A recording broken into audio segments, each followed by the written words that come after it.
Hi guys. Ito, dito ko ngayon sa Mall of the Emirates. Kumakain ng ito kinakain ko guys.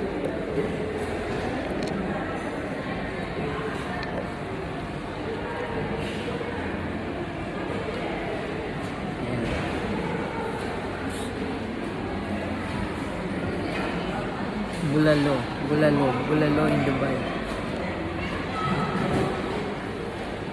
Diba? O, bulalo. In fairness, malambot naman po yung yung laman. May sipon kasi ako at ubo, so gusto kong kumain ng medyo mainit na sabaw.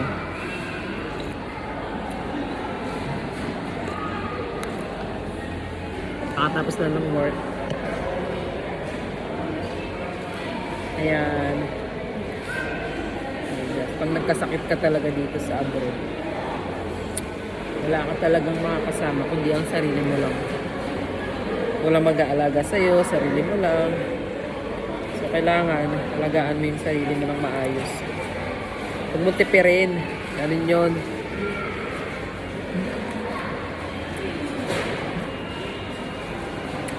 Okay naman. Sarap. Tama lang.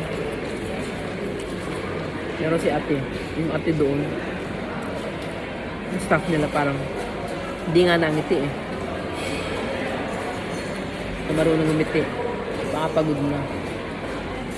Pero kahit na, diba, dapat ngiti pa rin. But anyway, gusto ko lang talagang kumain ng bulalo.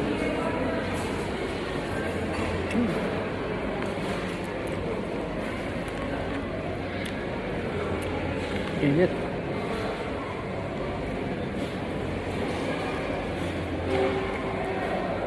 Ang ano to, 35 dirhams. So 35 dirhams times 15 something. Let's say 15 na lang. Kayo na mag-compute. With one rice, tsaka isang drinks. Ang drinks ko is water.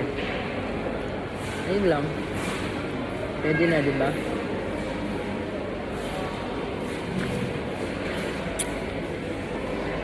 Sabi ko pala kay ate, pwede bang pahingi ng extra sabaw pag naubos ko na, kasi gusto ko sinasabaw kasi nga kasi po na ako, sabi ko parang napipilitan pa siya. Sabi niya, sige lang po, bigyan ko na lang kayo. Ay naku,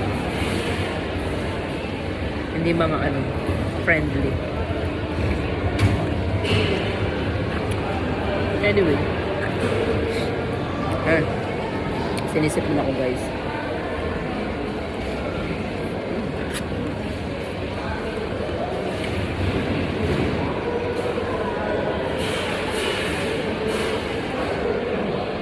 Ang sarap.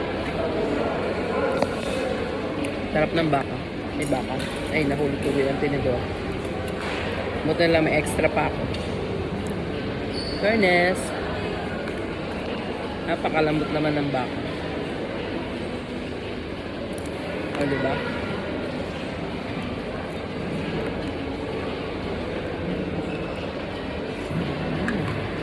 Sarap. Ito, ganito ang bulalo nila. Ang mais, naging ganito na lang. Pero in fairness naman, malambot ang baka. Tapos may isang rice. Ayan. Ito. Ayan. May repolyo. Repolyo lang. Okay na rin. Hindi ganun kaalat. Tama lang ang lasa. May isang tubig. Sa food court. Ayan. May Jollibee. Dito ako ngayon sa Mall of the Emirates. Ayan. And then doon ang chick boy. Inasal. O, diba? Ayan. Halos na. Pa-close na kasi eh. So, ang time ngayon is 11:30. Busog na ako guys. Tama na. Pero ang dami pang natira. Siyempre, ano pa nga ba? May plastic. Iuwi. Sayang yan. Pwede pa yan. Para bukas. Day off.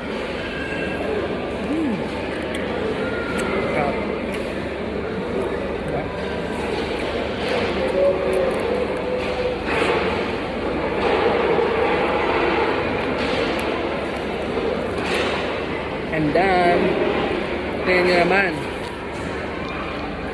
Take away pa ako. Ay, nahulog pa ang sabaw. Ano ba yan?